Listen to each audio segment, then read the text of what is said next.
اب تو بس ایک ہی دھن ہے کہ مدینہ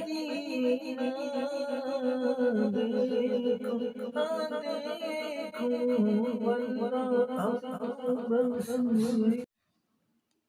الحمد لله الذي وفق من عباده من اصطفاه بخدمته وأرشد بأفضاله من ارتضاه لعلي حضرته وأكرم بأحسانه من اجتباه ونور قلوب أحبابه بنور معرفته. الملك ملكه والخلق خلقه يحكم ما يشاء ويفعل ما يريد. فقال يا أيها الناس أنتم الفقراء إلى الله والله هو الغني الحميد. إن يشاء يذهبكم ويأتي بخلق جديد. وأشكره شكرا أبتغي به من فضله المزيد.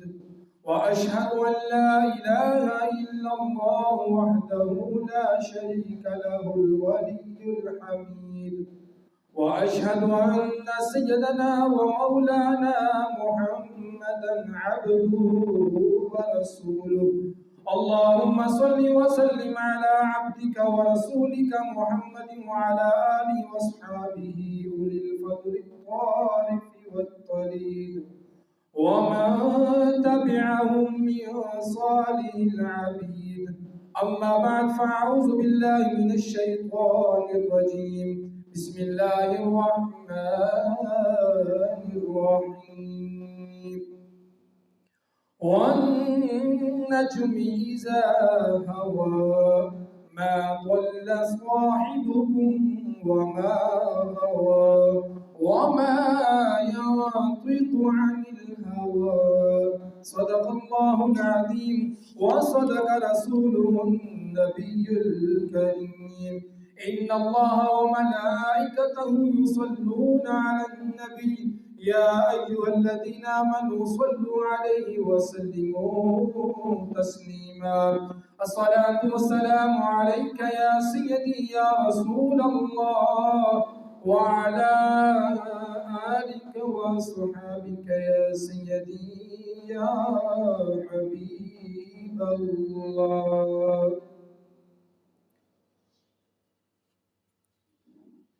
معزز سامعین، پچھلے جمعے کے خطبوں میں سورہ نجم کی پہلی آیت پر گفتگو کو چھوڑا تھا. آج وہیں سے اپنے خطاب کا آغاز کر رہا ہوں. وما توفیقی الا باللہ علیہ توکلت وإلیہ انیب. والنجم اذا ہوا. حدیث پاک میں ہے کہ قلم کو پیدا فرما کر فرمایا اکتب، لکھ. قلم نے عرض کیا کیا لکھوں؟ فرمایا ما کانا وما یکون، جو ہو چکا اور جو ہوگا. اس کا مطلب ہے کچھ ہو بھی چکا تھا جو لوہے قلم سے پہلے ہو چکا تھا، اور وہ نور محمد صلی اللہ تعالی علیہ وآلہ وسلم تھا. اسی طرح یہ بھی فرمایا گیا کہ حضور نبی کریم صلی اللہ تعالی علیہ وآلہ وسلم کی اولیت حقیقی ہے اور باقی تمام چیزوں کی اضافی ہے. یعنی اس والنجم اذا ہوا کی آیت مبارکہ سے ہمیں پتہ چلتا ہے اور جو چیز حقیقتاً پہلے ہوگی وہی آخر میں ہوگی. اس کی مثال اس طرح علماء کرام دیتے ہیں، دیکھو درخت کی اصل گٹھلی ہے، گٹک ہے، اسی سے جڑ بنی، پھر تنا، پھر شاخیں بنی، پھر پھل لگا، تو جب پھل کھایا گیا تو باقی وہی گٹھلی بچی جو درخت کی اصل تھی۔ یعنی ہم نے اصل کیا لگائی تھی؟ درخت کی گٹھلی لگائی تھی، ہم نے پھل بھی کھایا، وہ درخت بڑھا بھی، شاخیں بھی بنی، ہم نے اس کا پھل بھی کھا لیا، لیکن حقیقت کیا تھی؟ وہ اصل میں گٹھلی ہی تھی۔ حضور نبی کریم صلی اللہ تعالی علیہ وآلہ وسلم بھی چونکہ اصل کائنات ہے، اسی لیے آپ ہی کے سر پر ختم نبوت کا تاج سجا کر آپ کو تمام نبیوں کے آخر میں بھیجا۔ جو اول ہو وہی آخر ہوتا ہے۔ اقبال نے کیا خوب فرمایا ہے، مرد مومن را محمد ابتدائے است، مرد مومن را محمد انتہا است۔ گویا دائرہ کائنات کا مرکز حضور نبی کریم صلی اللہ تعالی علیہ وآلہ وسلم کی ذات مبارکہ ہے، اور دائرہ کی نسبت تمام اطراف سے مرکز کے ساتھ برابر ہوتی ہے۔ پھر یہ بات سمجھ نہیں آتی کہ قریب سے سن لیتے ہیں اور دور سے نہیں سنتے، کیا مطلب ہے؟ سارا دائرہ مرکز کا محتاج ہے اور کل کائنات حضور کی محتاج ہے، اور قاعدہ یہ بتاتا ہے کہ محتاج بعد میں ہوتا ہے اور محتاج لئی جس کی طرف محتاجی ہو وہ پہلے ہوتا ہے۔ جیسے ہم زمین، ہوا، پانی وغیرہ کے محتاج ہیں، یعنی اس کے بغیر ہم زندہ نہیں رہ سکتے، تو یہ چیزیں ہماری دنیا میں آنے سے پہلے سے یہاں موجود تھی۔ اگر یہ پہلے سے پہلے موجود تھی، انسان سے پہلے ہی موجود تھی، اس لحاظ سے بھی حضور نبی کریم صلی اللہ تعالی علیہ وآلہ وسلم کا اصل کائنات ہونا ثابت ہوا ہے۔ انہی کے دم قدم سے باغ عالم میں بہار، وہ نہ تھے عالم نہ تھا، گر وہ نہ ہو عالم نہ ہو۔ یعنی وہ پہلے ہی موجود تھے، اگر وہ نہ ہو تو ہم بھی کچھ نہیں ہیں، وہ ہمیشہ سے ہیں اور ہمیشہ سے رہیں گے۔ مذکورہ 5 حدیث اور اس کے ساتھ اول ما خلق اللہ الروح، کل 6 حدیث میں ایک ایمان افروز واقعہ ملاحظہ فرمائیے، کیونکہ ہم سب کا یہ عقیدہ ہے کہ بعض کو مان لیں اور بعض کا انکار کر دیں، یہ منافقت ہے۔ یعنی ہم نے تمام نبیوں کو بھی ماننا ہے، تمام نبیوں کو بھی ماننا ہے، تمام صحابہ کرام کو بھی ماننا ہے، اور ان کے آنے والے بعد میں جو ولی اللہ ہیں ان کو بھی ماننا ہے۔ یہ نہیں ہے کہ ہم بعض کو مان لیں اور بعض کو نہ مانیں۔ افتؤمنون ببعض الکتاب وتکفرون ببعض، نور کی آیت چھوڑ دی اور ساری عمر بشر ہی ضائع کر دی۔ ہم سارا قرآن مانتے ہیں، تمام حدیث کو مانتے ہیں، جس نبی کی یہ حدیث ہے اول ما خلق اللہ نوری، اس کی باقی حدیث بھی ہے، اور تنبیہ یہ ہے کہ یہاں تعرض ہی نہیں، تعرض کے لیے 8 عہدوں کا ہونا ضروری ہے۔ عرش کا معنی ہے بلند، عرش کو عرش اس لیے کہتے ہیں، یعنی آقا صلی اللہ علیہ وسلم جب عرش پر گئے تو عرش کا معنی بتا رہے ہیں کہ وہ ساری مخلوق سے اوپر ہے، زمین سے اوپر، آسمانوں سے اوپر، جنت و دوزخ سے اوپر۔ اسی لیے دل چونکہ تمام جسم سے افضل عضو ہے تو کہا جاتا ہے قلب المؤمن عرش اللہ، کہ مومن کا دل اللہ کا عرش ہے، اس کی بلندی قائم رہے۔ لغوی معنی کے لحاظ سے عرش کہلانے کا حقدار ہوا، اور جب معراج کی رات ہمارے آقا صلی اللہ تعالی علیہ وآلہ وسلم کے قدم مبارک عرش سے بھی اوپر چلے گئے تو اب عرش کون ہوا؟ لہذا عرش سے مراد بھی حضور ہو سکتے ہیں۔ عقل بالاتفاق، عقل کل جبریل علیہ السلام ہے، جس کو سدرہ پر حضور نبی کریم صلی اللہ تعالی علیہ وآلہ وسلم نے یہ کہہ کر حیران کر دیا کہ تیری یہاں انتہا ہو رہی ہے۔ یعنی سدرۃ المنتہا پہ آ کے آقا صلی اللہ تعالی علیہ وآلہ وسلم کو جبریل علیہ السلام نے منع فرما دیا کہ میں سدرہ سے آگے نہیں جا سکتا، تو آقا صلی اللہ تعالی علیہ وسلم نے آگے سے فرمایا اور تعجب میں ڈال دیا، انتہا ہو گئی کہ تیری یہاں انتہا ہو رہی ہے۔ یہاں پر آپ کا آنا ختم ہو رہا ہے تو میری یہاں سے ابتدا ہو رہی ہے۔ اور یہ کل معراج کی رات حضور نبی کریم صلی اللہ تعالی علیہ وآلہ وسلم کے قدم چوم چوم کر ہمارے آقا علیہ السلام کو عقل کل قرار دے رہا ہے۔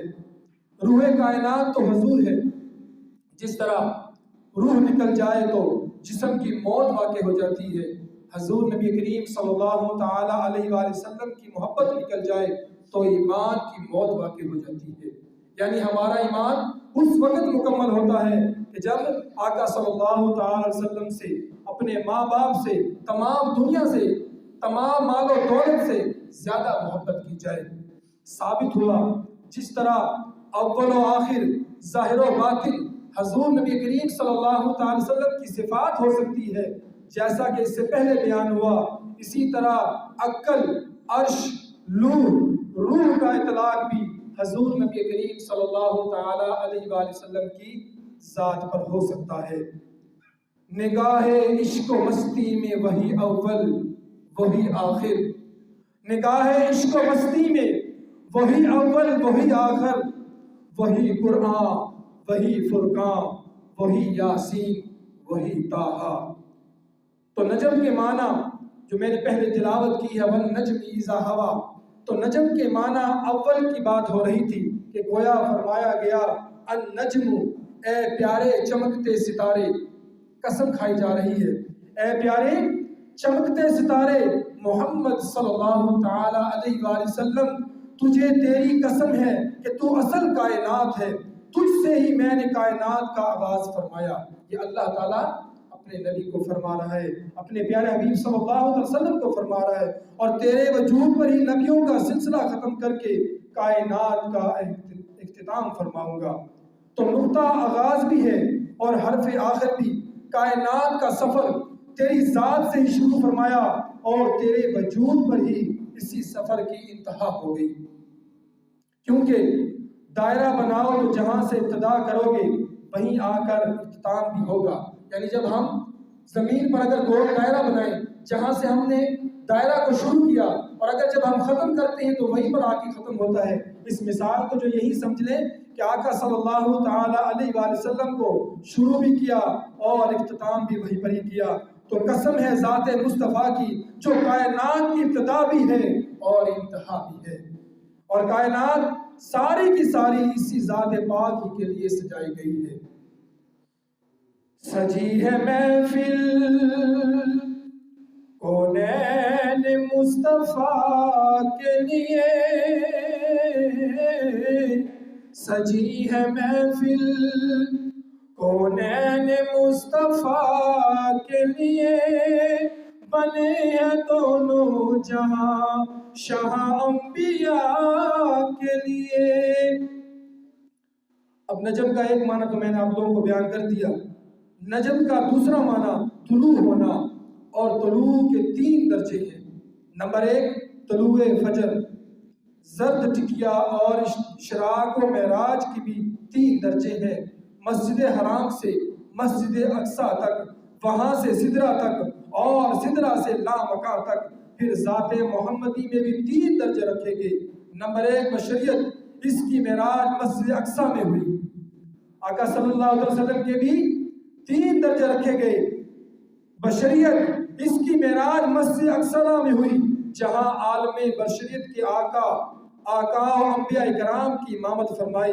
بیت المعمور میں فرشتوں کو پیچھے چھوڑ کر آگے نکل جانا، یہ نورانیت مصطفیٰ کی معراج ہے، اور قاب قوسین اور ادنیٰ کی منزلیں طے کر جانا، یہ حقیقت محمدی صلی اللہ تعالی علیہ وآلہ وسلم کی معراج ہے۔ نجم کا معنی حضور نبی کریم صلی اللہ تعالی وسلم کا قلب اطہر بھی ہے، آقا صلی اللہ علیہ وسلم کا پاک دل بھی ہے، اور اذا ہوا کا معنی ہے جب وہ خواہش کرے اور ما سوی اللہ کو چھوڑ دے، اذا حبا واشتہا وانتقا ما سوا۔ نجم کا ایک معنی یہ بھی آتا ہے جو چیز کھاتے ہوئے حلق سے نیچے اور سینے کے اوپر جا کر رک جائے۔ اس کے معنی کے لحاظ سے حضور نبی کریم صلی اللہ تعالی وسلم کو نجم اس لیے فرمایا گیا کہ آپ صلی اللہ تعالی علیہ وآلہ وسلم خدا سے نیچے ہیں اور خدائی سے اوپر ہیں۔ باز از خدا بزرگ تو ہی قصہ مختصر، ادھر اللہ سے واصل ادھر مخلوق میں شاغل، کمال اس برزخ کبریٰ میں ہے حرف مشدد کا۔ تو حضور نبی کریم صلی اللہ تعالی وسلم کو نجم مانا ستارہ فرمانے میں حکمت یہ ہے۔ اس میں کیا حکمت ہے کہ جس طرح ستارہ اپنے محور میں گھومتا رہتا ہے، ادھر ادھر نہیں ہوتا، 1000 سال پہلے جو ستارہ جہاں سے گزرا وہ آج بھی اور قیامت تک وہیں سے گزرتا رہے گا، 1 انچ بھی ادھر ادھر نہیں ہوگا۔ اور سرکار صلی اللہ علیہ وسلم بھی احکام خدا بندی سے 1 بال برابر بھی ادھر ادھر نہیں ہوتے۔ جو اللہ تعالیٰ کا حکم ہوتا ہے اس پر ہی عمل کرتے ہیں۔ جب آپ کا بولنا بھی خدا کی مرضی سے ہے، وَمَا يَنْتِقُ عَنِ الْهَوَىٰ إِنْ هُوَ إِلَّا وَحْيٌ يُوحَىٰ، تو اور کیا حرکت مرکزی مولا کے خلاف ہوگی؟ محمد نہ ہوتے تو کچھ بھی نہ ہوتا، محمد نہ ہوتے تو کچھ بھی نہ ہوتا، خدا نے کہا ان کے آنے سے پہلے۔ کیا اس لیے ستارہ فرمایا گیا کہ محبوب کوئی تیری تعظیم کرے گا تو کوئی گالیاں بھی دے گا، پتھر بھی مارے گا۔ ماں اپنے بچے پہ زیادہ مہربان تو ہو تو کہتی ہے میرے چاند تارے، فرمایا تیرے ماں باپ تو فوت ہو چکے ہیں، میں تجھے کہتا ہوں والنجمی، اور میرے پیارے ستارے محمد صلی اللہ تعالی علیہ وآلہ وسلم۔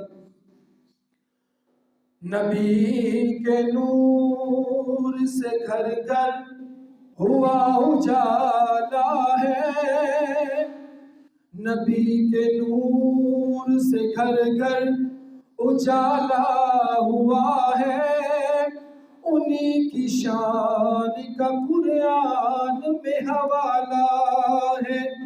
نبی بھی کہتے ہیں محبوب کملی والا ہے، یتیموں کے جس نے پالا ہے۔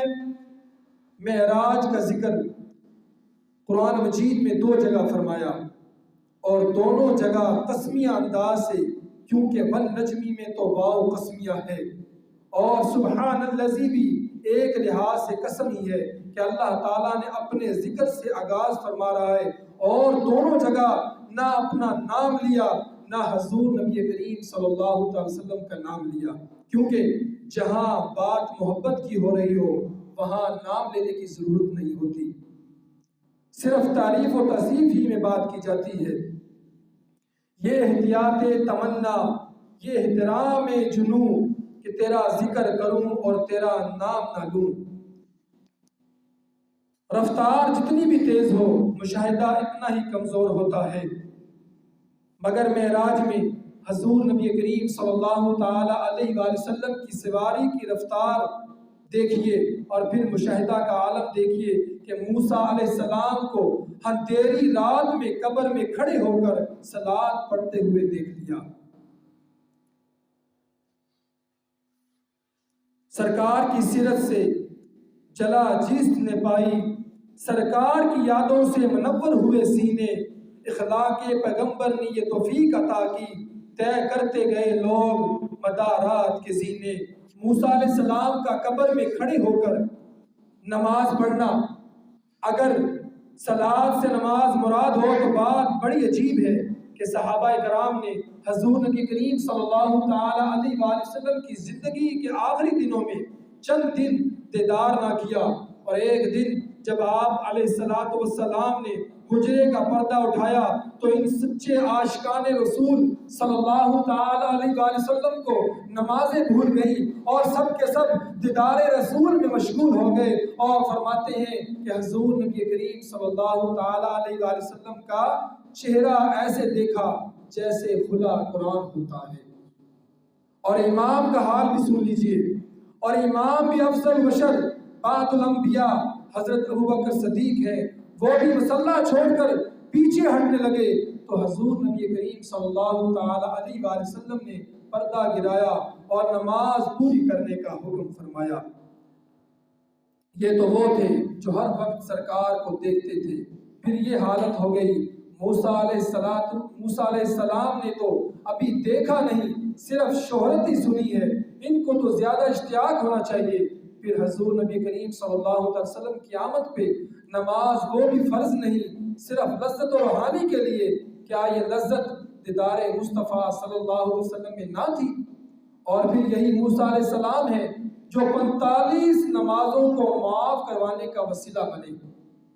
آقا صلی اللہ علیہ وسلم کو کہہ رہے ہیں کہ جاؤ اللہ تعالیٰ کے پاس دوبارہ جاؤ اور نماز کچھ معاف کروا کے آؤ۔ تو 45 نمازیں موسیٰ علیہ السلام کے کہنے پہ آقا صلی اللہ علیہ وسلم نے معاف کروائی۔ تو جب اللہ نے فرمایا خدا کس کی نماز پڑھ رہا تھا، فَقَفْ يَا مُحَمَّدَ أَنَّكَ رَبَّا يُصَلَّى، استغفر اللہ، مان جاؤ، ادھر موسیٰ درود بھیج رہے تھے، ادھر خدا رحمت بھیج رہا تھا، اور بیت المعمور اور سدرہ پر فرشتے درود و سلام کا نذرانہ پیش کر رہے تھے۔ آج معراج النبی ہے، دھوم عالم میں مچی ہے، بت قدموں پہ کھلبلی مچی ہے، ساری دنیا پڑھ رہی ہے یا نبی سلام علیکہ۔ خدا کا دیدار اس دنیا میں ہر کسی کے لیے محال صحیح محال، ورنہ موسیٰ علیہ السلام محال شیء کا مطالبہ نہ کرتے، مگر حضور نبی کریم صلی اللہ تعالی علیہ وآلہ وسلم کے لیے نہیں۔ جس طرح دنیا میں جنت و دوزخ نہیں دیکھی جا سکتی، مگر حضور نبی کریم صلی اللہ تعالی علیہ وآلہ وسلم نے دوران نماز دیکھ لی، جیسا کہ حدیث پاک میں ہے جو نعمتیں اہل ایمان کو قیامت کو ملے گی، اللہ اس بات پر قادر نہیں کہ اپنے محبوب کو اس دنیا میں دے دے، اور تم ایک مرتبہ دیدار نہیں مانتے، جبکہ حضور نبی کریم صلی اللہ تعالی علیہ وآلہ وسلم نے اسی معراج کی رات 9 مرتبہ اسی معراج کی رات 9 مرتبہ خدا بندی کیا، جیسا کہ نمازوں میں نخیف والی حدیث سے ثابت ہے۔ 9 مرتبہ آقا صلی اللہ علیہ وسلم نے اللہ تعالیٰ کا دیدار کیا۔ ہم زمین سے کہیں گنا سورج کو ایک معمولی سے شیشے میں دیکھ لیتے ہیں، تو اللہ اپنے محبوب کو اگر عرش پہ بلا کر دیدار کرا دے تو خدا کی شان کم نہیں ہوتی، اور مصطفیٰ صلی اللہ علیہ وسلم کی شان بڑھ کر جاتی ہے۔ اسی طرح ما کان لبشر ان یکلمہ اللہ، بے حجاب کلام کرنے کی نفی ہی نہ کرے، بے حجاب دیدار کی اور اگر مشاہدہ کی نفی بھی، اس کو تو بشر کی طاقت سے باہر ہونے کی بات ہو رہی ہے۔ یہ اللہ کا وحی، اللہ کا کرم ہے کہ حضور نبی کریم صلی اللہ تعالی علیہ وآلہ وسلم نے خود کب دعویٰ فرمایا ہے کہ از اول تا آخر خدا نے ہی بیان کیا، اور وہ بھی لفظ سبحان کے ساتھ۔ انسان کی طاقت میں تو یہ بھی نہیں کہ ایک لمحہ بھی مسجد حرام سے مسجد اقصیٰ تک پہنچ جائے، یعنی انسان کے اندر اتنی طاقت نہیں ہے۔ انسان کی طاقت میں کیا چاند توڑنا، ڈوبا ہوا سورج موڑنا ہے، مگر اللہ چاہے تو یہ بھی ہو سکتا ہے اور وہ بھی ہو سکتا ہے۔ آپ نے جنت کے مکان دیکھے، جب آپ آقا صلی اللہ تعالی علیہ وآلہ وسلم معراج کی رات جب آقا صلی اللہ علیہ وسلم نے اللہ تعالیٰ کا دیدار کیا، معراج کی رات نبی کریم صلی اللہ تعالی وسلم نے جنت کی سیر فرمائی۔ جنت کا دروازہ سونے کا تھا، جس کی لمبائی اور چوڑائی 500 سال کی راہ تھی، جس کی لمبائی اور چوڑائی 500 سال کی راہ تھی۔ یاقوت اور موتیوں سے مرصع 400 منجیں اس دروازے میں تھی، 40,000 کنکرے، اور ہر کنکرے پہ ایک فرشتہ متعین تھا، جس کے ایک ہاتھ میں جنتی لباس کا طبق اور دوسرے میں نور سے بھرا ہوا طبق تھا۔ حضرت آدم علیہ السلام کی پیدائش سے 8,000 سال پہلے اس فرشتے کو پیدا فرمایا گیا، جو اس انتظار میں کھڑا ہے کہ جب حضور نبی کریم صلی اللہ علیہ وسلم کی امت اس دروازے سے گزر کر جنت میں جائے گی تو میں ان کو یہ لباس اور نور سے بھرا ہوا طبق دوں گا۔ سبحان اللہ۔ رضوان جنت نے حضور علیہ السلام کو مبارکباد دی کہ مبارک ہو، جنت کا اکثر حصہ آپ کی امت سے ہی بھرا جائے گا۔ سبحان اللہ۔ رضوان جنت کے 8 خلیفے ہیں جو جنت کے 8 دروازوں پہ متعین ہے، ہر ایک کے ساتھ 7 لاکھ فرشتے تھے۔ آپ نے جنت کے مکان دیکھے، ان کی دیواریں سونے چاندی کی اینٹوں سے بنی ہوئی تھی، جبکہ سمٹ اور گارے کی جگہ مشک اور زعفران تھا۔ جنت کی سڑکیں زمرد، یاقوت اور بلور سے بنی ہوئی تھی، شیشے کی طرح شفاف کے اندر باہر سے باہر نظر آتا تھا، یعنی اندر سے باہر اور باہر سے اندر نظر آتا تھا، اتنے شفاف تھی۔ سڑکیں 70,000 برس کی راہ چوڑی اور اتنی ہی بلند تھی، جن پر کنکرے جنگلے سورج کی طرح چمکتے اور چاند کی طرح دمکتے موتیوں کی طرح تھی۔ آپ صلی اللہ علیہ وسلم کے نور کا ایک شہرہ دیکھا جو دنیا سے 1000 گنا بڑا تھا۔ شہر کے 1,00,000 دروازے تھے اور ہر دروازے کے سامنے ایک باغ، اور ہر باغ میں ایک بالا خانہ، اور ہر بالا خانہ میں نور کا ایک گھر بنا ہوا تھا، جس میں 70 مکان، اور ہر مکان میں نور کا ایک کمرہ، ہر کمرے میں نور کی عمارت، ہر عمارت میں 400 دروازے، اور ہر دروازے کے دو کواڑ، ایک سونے کا دوسرا چاندی کا۔ ہر دروازے کے سامنے نور کا ایک تخت ہے جس پر نور کا فرش بچھا ہوا ہے۔ یہ جنت کی تعریف کر رہا ہوں میں، جنت کی تعریف بتا رہا ہوں کہ جنت کے اندر کیا کیا ہے، اور اس پر ایک حور بیٹھی ہے، اس قدر حسین کہ اس کی انگلی کا ایک پورا اگر ظاہر ہو جائے تو چاند سورج کی روشنی مان پڑ جائے، یعنی اتنی خوبصورت۔ سرکار علیہ السلام کو بتایا گیا کہ یہ حور اس کے لیے ہے جو دن رات کثرت سے اللہ کا ذکر کرتا ہے، جو کثرت سے اللہ کا ذکر کرتا ہے، یہ اس کے لیے حور ہے، اور اللہ کے ہاں اس کے علاوہ اور بھی بہت کچھ ہے۔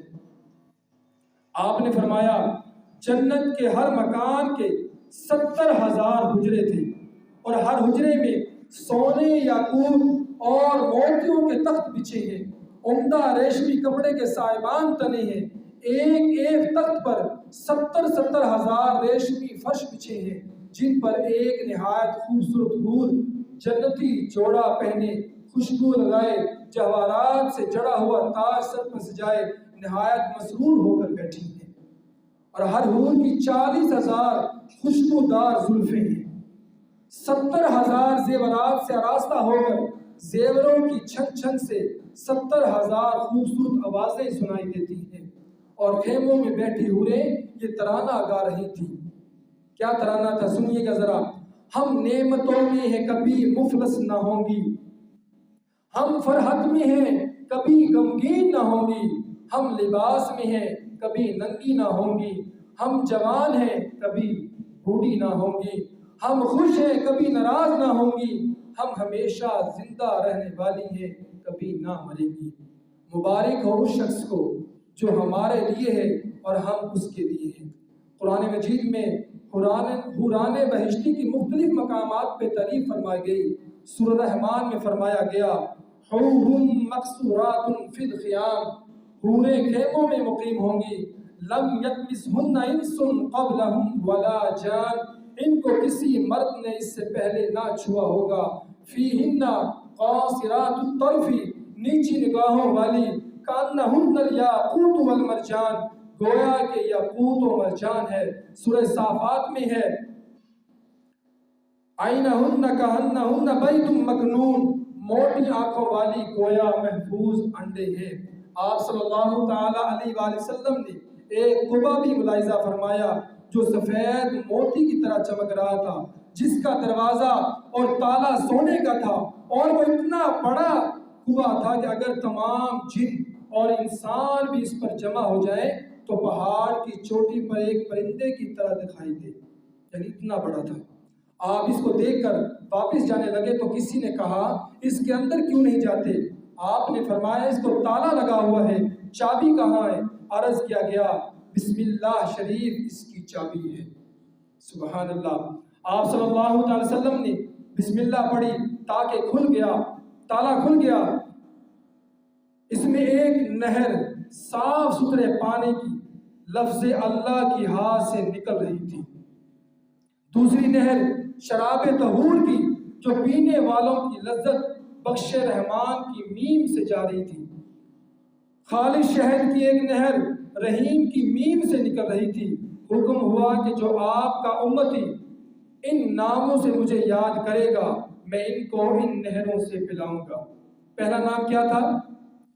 لفظ اللہ کی ہا سے نہر نکل رہی تھی، تو اللہ کا ذکر ہمیں زیادہ کرنا چاہیے۔ اور اس کے بعد دوسری نہر شراب طہور، بخش رحمان یعنی رحمان کا زیادہ ذکر کرنا چاہیے۔ اور تیسری نہر تھی رحیم کی میم سے۔ تو اللہ تعالیٰ نے کیا فرمایا؟ جو آپ کا امتی ان ناموں سے مجھے یاد کرے گا میں اس کو ان نہروں سے پلاؤں گا۔ آپ صلی اللہ تعالی وسلم نے باغات دیکھے جن کے ایک ایک درخت کا سایہ 70 سال تیز رفتار سواری کی راہ تھا، یعنی 70 سال درخت کا سایہ کتنا تھا کہ 70 سال گھوڑ سوار اگر چلے تو اتنا اس درخت کا سایہ تھا۔ درختوں کی جڑیں سونے کی ٹہنیاں، یاقوت، لولو اور زمرجد کی پتے، حریر اور دباج کے، اگر ہر درخت پہ 70,000 قسموں کے میوے جنتی خواہش کرے گا تو درخت اپنی ٹہنی اس کے سامنے جھکا دے گا۔ کھانے کی خواہش ہوگی تو پھول ٹوٹ کر طبق میں سجا کر اس کے سامنے رکھ دیا جائے گا۔ جنتی طلب ہے کھا لے گا، باقی اڑ کر دوبارہ درخت پہ جا لگے گا۔ یعنی اگر آپ لوگ سامنے درخت دیکھ لیں، اس پہ میوے لگے ہوئے اور آپ کو خواہش ہو کہ مجھے یہ میوہ مل جائے تو وہ ٹہنی خود ہی نیچے آ جائے گی اور آپ میوہ کھا سکتے ہیں۔ جتنا آپ نے کھا لیا باقی بچ گیا وہ دوبارہ واپس اس درخت پہ جا کے لگ جائے گا۔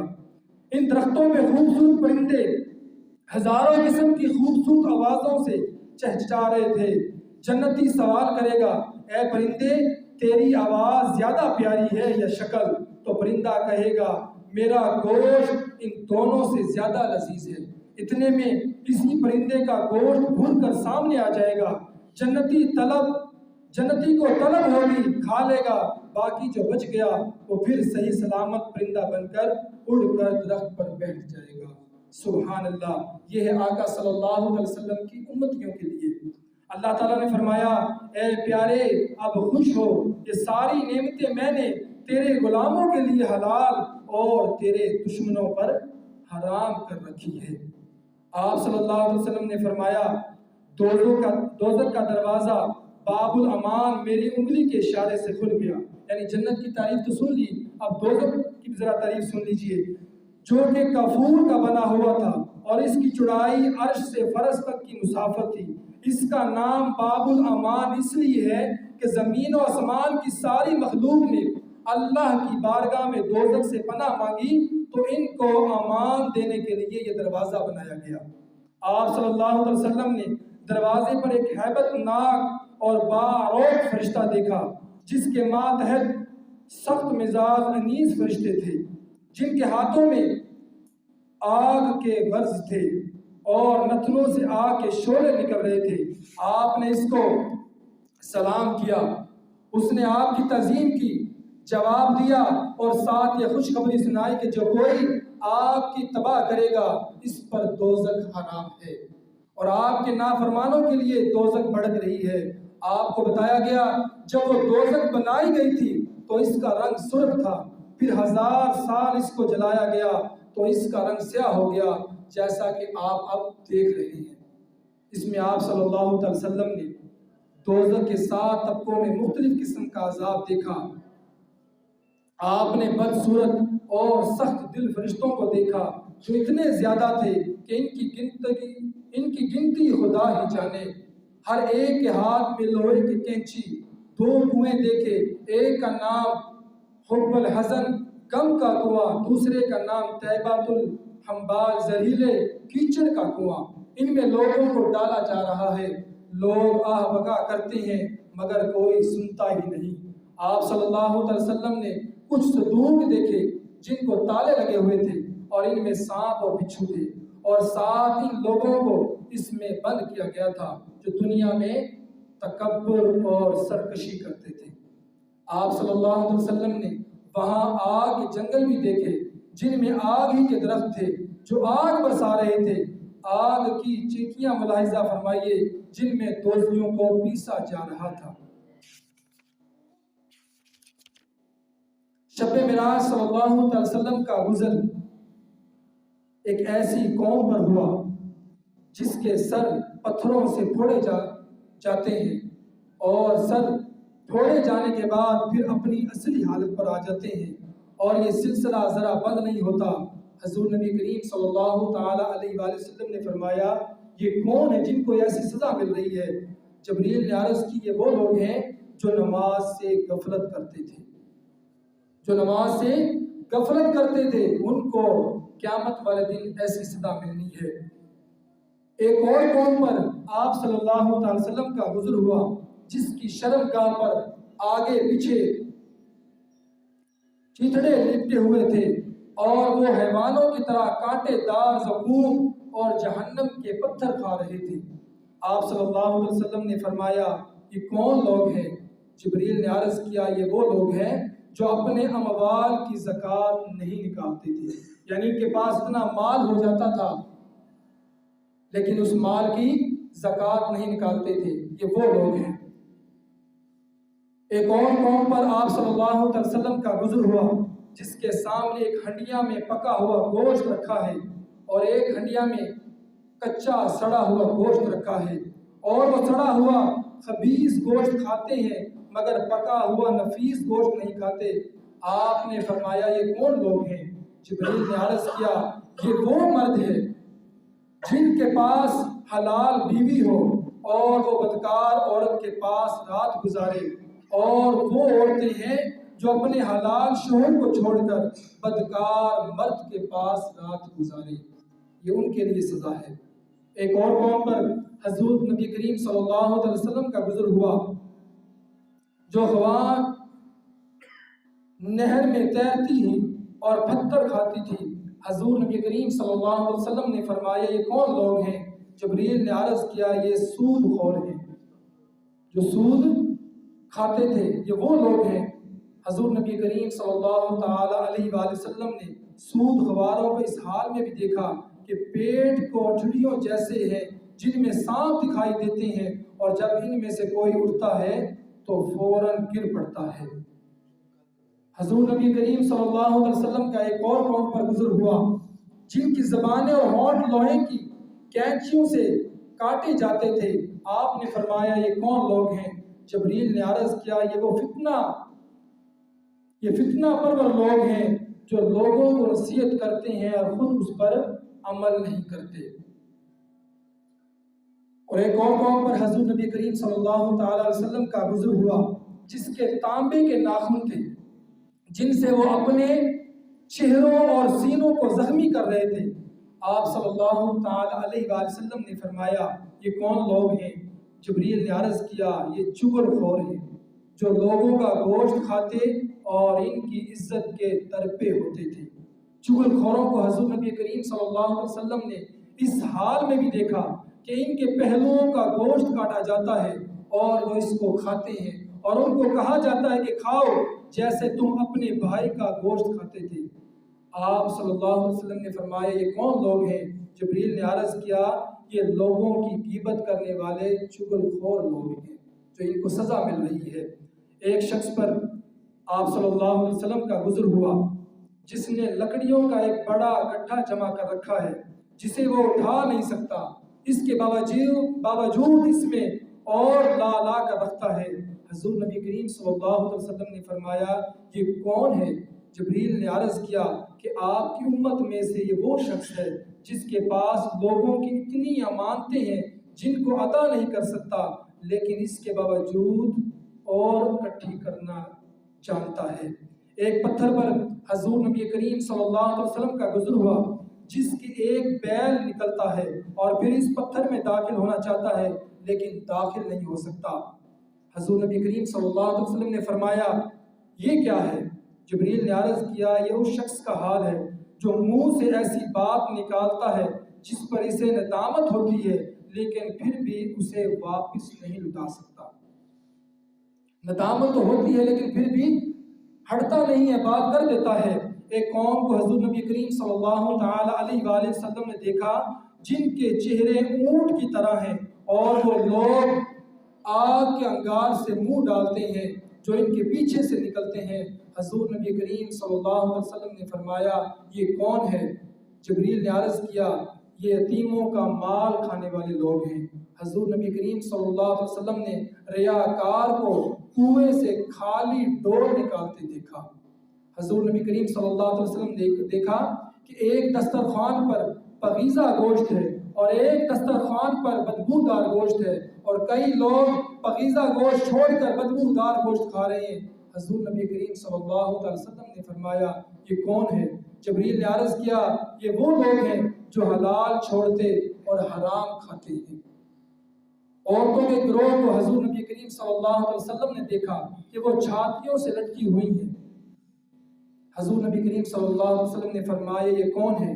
جبریل نے عرض کیا یہ وہ عورتیں ہیں جو اپنے خامدوں کے نکاح میں ہوتے ہوئے بدکاری کرتی ہیں اور حرامی بچوں کو ان کی اولاد میں داخل کرتی ہیں۔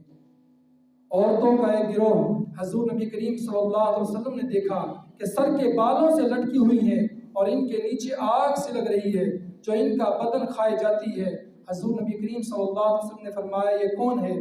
جبریل نے عرض کیا یہ وہ عورتیں ہیں جو پردہ نہیں کرتی اور اپنے خاوند کے سوا غیر مردوں کے لیے بناؤ سنگار کرتی ہیں اور بے پردہ ہو کر ان کو اپنی زینت و آرائش دکھاتی ہیں۔ دوسری حدیث میں ہے جو عورت سرما لگا کر غیر محرم کو دکھاتی ہے خدا اس کا منہ کالا کرے گا اور اس کی قبر کو دوزخ کا گڑھا بنا دے گا والعیاذ باللہ تعالی۔ اللہ تعالیٰ سے دعا ہے جو کچھ ہم نے جنت کے بارے میں سنا ہمیں ایسا ہی کام کرنے کی توفیق عطا فرمائے جس سے ہمیں جنت مل جائے، اور جو ہم نے دوزخ کی باتیں سنی ہے ان سب چیزوں سے ہمیں محفوظ فرمائے۔ آمین بجاہ النبی الامین صلی اللہ تعالی علیہ وآلہ وسلم۔